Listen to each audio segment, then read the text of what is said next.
doença inflamatória do intestino é uma doença crónica que afeta milhares de pessoas, trazendo desafios no dia-a-dia, sobretudo em relação à alimentação. A primeira questão que as pessoas que vivem com DI colocam é o que podem ou não comer em cada fase da doença, quais os alimentos que podem agravar os sintomas e se a dieta pode influenciar o curso da doença. Uma boa alimentação é absolutamente essencial para que o organismo possa recuperar e manter a saúde.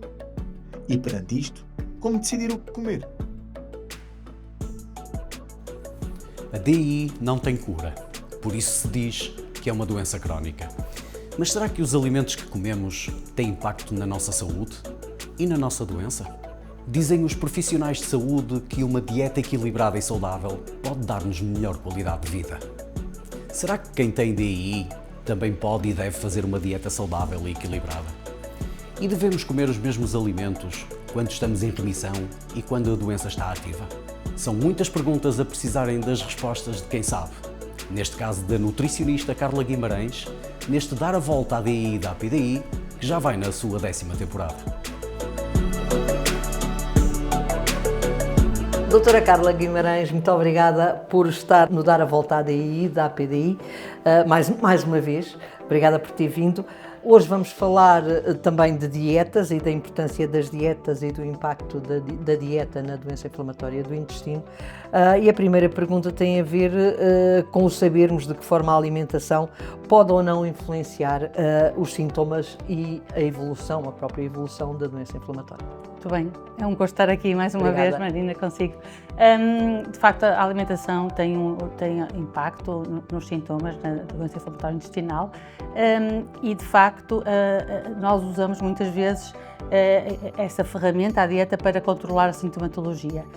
Por exemplo, se temos, nomeadamente, quando temos um paciente na fase ativa que tem muitas vezes diarreia, então tentamos perceber que alimentos é que estão a agravar essa sintomatologia e, nomeadamente, alimentos muito ricos em fibra, pode ser necessário adaptar nessa situação, adaptar a dieta no sentido de reduzir esse tipo de alimentos para não agravar mais a sintomatologia, porque esses alimentos têm muitas fibras que às vezes irritam o intestino, portanto isso é uma forma que temos. Claro. E, portanto, podemos tirar já daqui uma primeira conclusão, que é que existem alimentos que podem agravar a doença inflamatória numa fase ativa. Agravar a doença, propriamente não. O estado. Ok? Não agrava a doença. O que acontece é que há certos alimentos que irritam o intestino e aumentam a sintomatologia. Não aumentam mais a doença, portanto temos que ter esse cuidado, não é? Porque há muitas pessoas que associam este alimento vai fazer estar mais doente. Aliás, eu acho que quase 90% das pessoas com doença inflamatória e mesmo aquelas que estão ligadas a essas pessoas pensam que a alimentação tem um impacto muito maior do que aquele que pode ter na doença inflamatória, não é? Sim, e associam muitas vezes a um alimento, não é? E não é verdade, de facto. O que alimento pode aumentar. Deve-lhe chegar ao consultório muitos casos desse género, não é? Sim. Ainda há dias falávamos até em off que os brócolos eram um grande causador de muito problema. Não é? Exato.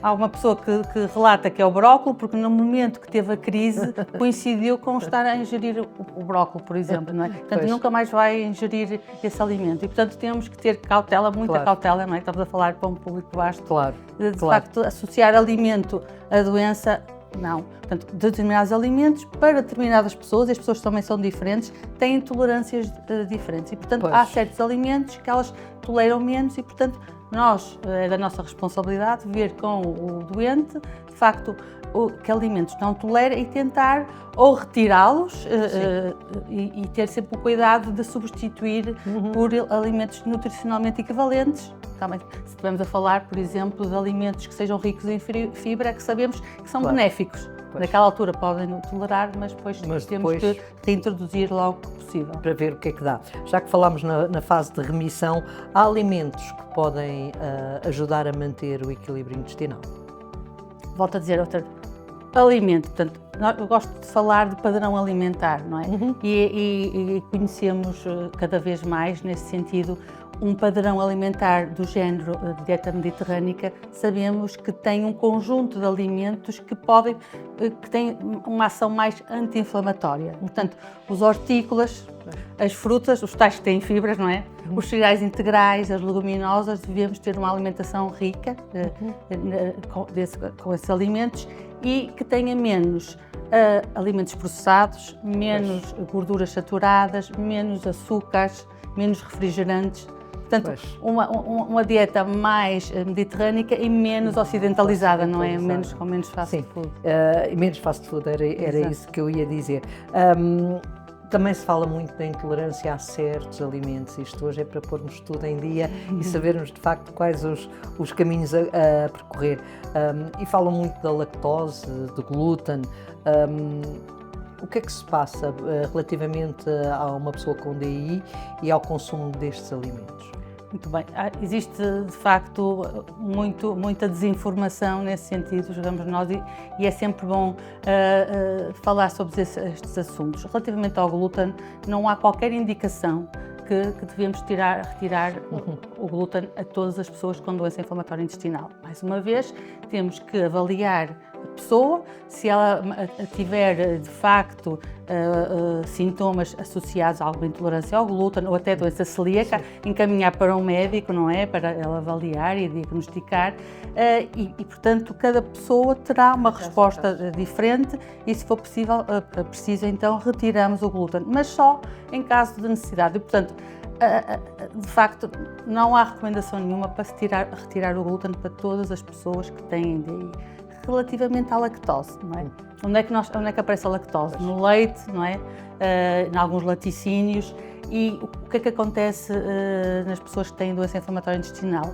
Na fase em que têm o intestino mais inflamado, podem ter alguma dificuldade temporária de digerir a lactose, porque a enzima que digere a lactose é produzida pelas células do intestino e elas, estando inflamadas, não trabalham tão bem.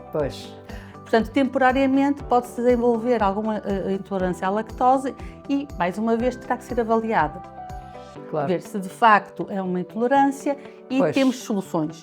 Temos soluções ou leites sem lactose, ou até iogurtes ou queijo que por si só já têm menos teor de lactose. Nós temos que avaliar a gravidade ou a extensão dessa intolerância para ver qual é a solução.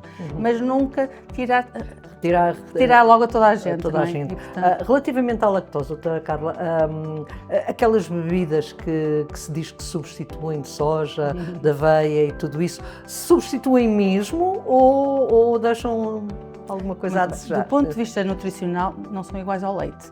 De facto, ponto assente, não é? Do ponto de vista de nutrientes, a bebida de soja poderá ter um bocadinho mais de proteína que as outras, portanto, de facto, tem muito menos proteína. Muitos deles têm cálcio, mas é adicionado e, portanto, do ponto de vista nutricional, não são iguais. Mas é uma solução que nós temos para pessoas que, de facto, têm uma intolerância, não é? Elevada e, portanto, não conseguem mesmo tolerar a lactose, então temos aí essa solução.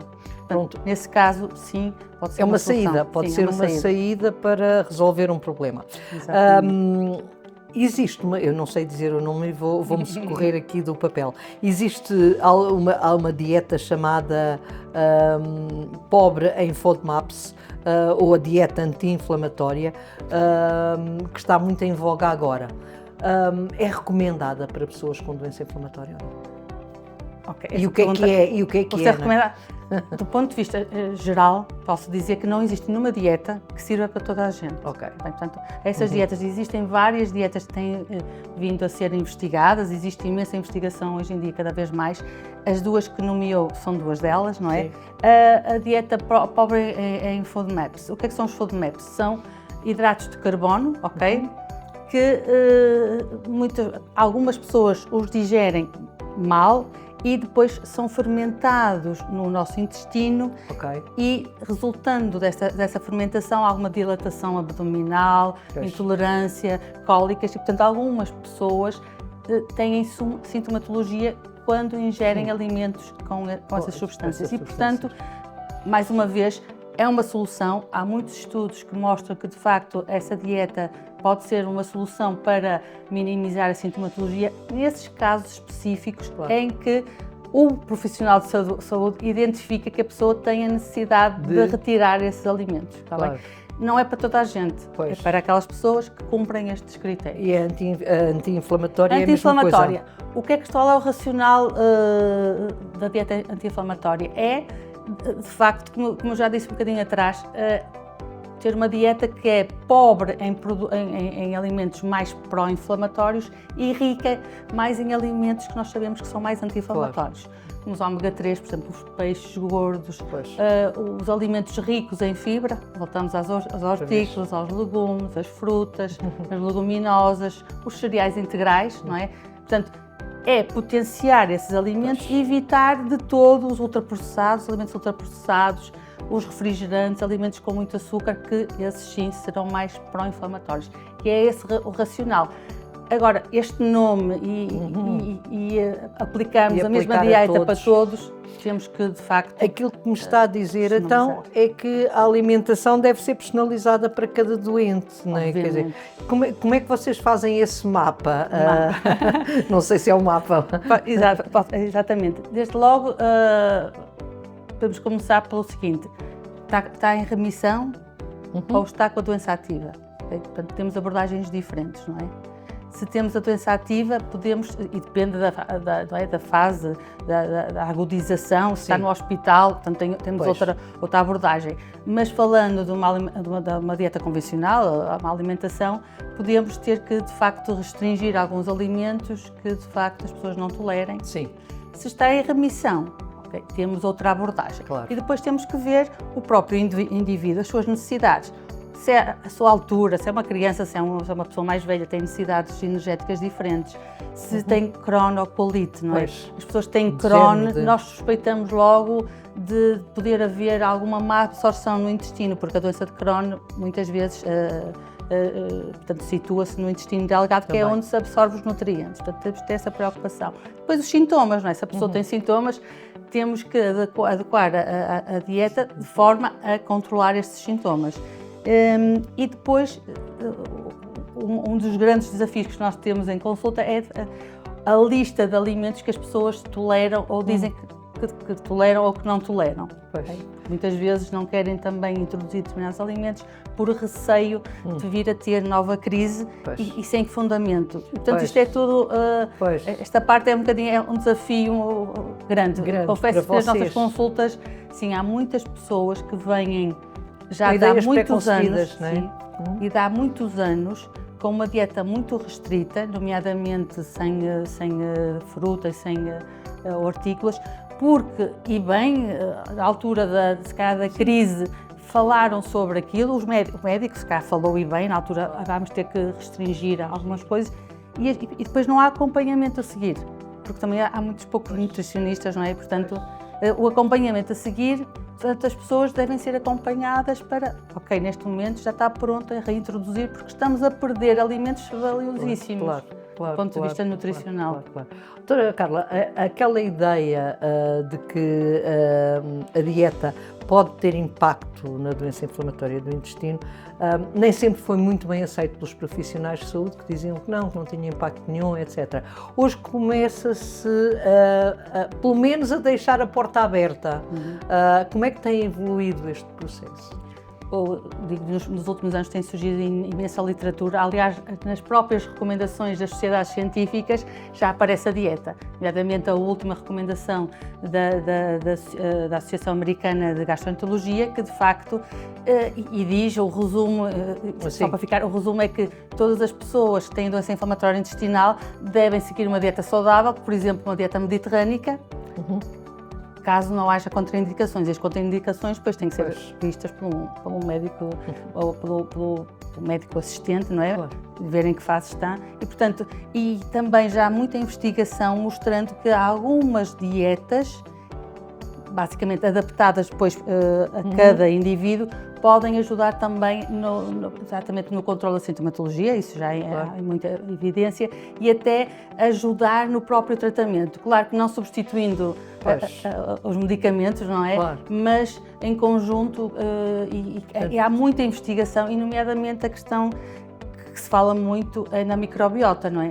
Nós sabemos que a dieta Está vai tudo alterar fixe. a nossa microbiota e sabemos que a microbiota é muito importante para a doença inflamatória intestinal. Claro. Uma microbiota, que é um conjunto de bactérias que temos no intestino, se estiver equilibrado, temos um prognóstico melhor, ok? Pois. Temos mais saúde, Pois. em Pois. teoria. E, portanto, se temos uma alimentação adequada, que favoreça uma boa microbiota, Pois. vamos com Vai certeza ajudar ajudar, nesse processo, na gestão na gestão. da doença. Uma questão que me pediram para lhe colocar, porque diz respeito a todos, fazer dieta para emagrecer quando se tem doença inflamatória do intestino, sim ou não?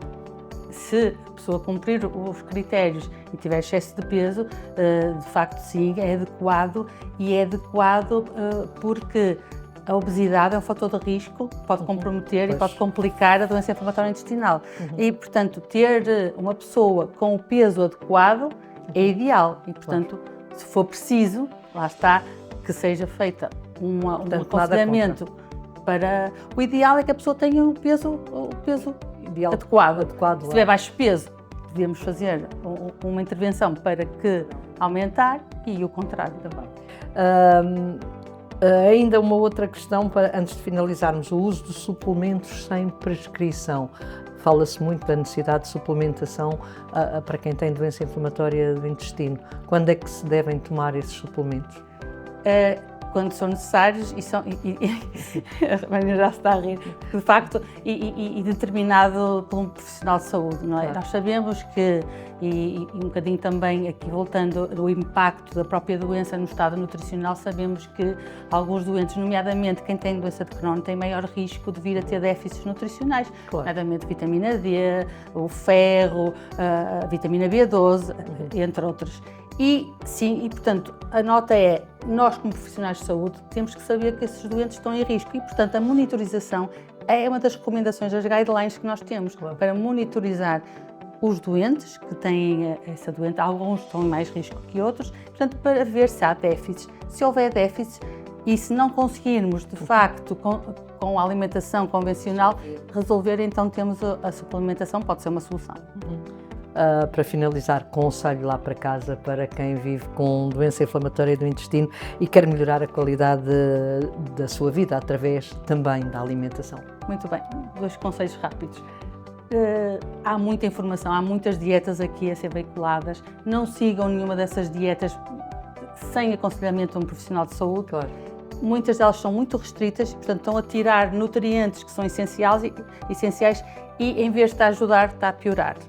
Portanto, essa nota, Essa é a a segunda nota é, de facto, dizer que uma pessoa que está em remissão, não havendo nenhuma contraindicação, que de facto seguir uma dieta saudável, como por exemplo a dieta mediterrânica, que tem poucos produtos processados, mais produtos da época, mais ricos em frutas, hortícolas, não é? Os legumes, Peixes. O peixe. Peixe também. Portanto, seria essas notas que deixaria. Muito obrigada, doutora Carla, mais uma vez. Foi um prazer tê-la aqui. Muito obrigada. A alimentação tem um papel fundamental na gestão da doença inflamatória do intestino, ajudando a controlar sintomas, a prevenir déficits nutricionais e a melhorar a qualidade de vida. No entanto, não existe uma dieta única que funcione para todos. Cada doente tem uma necessidade específica e por isso é importante adaptar a dieta a ti com o apoio de um nutricionista. Se tiveres dúvidas, não fiques a pensar nisso. Contacta a PDI que vamos ajudar-te. Estamos cá para isso.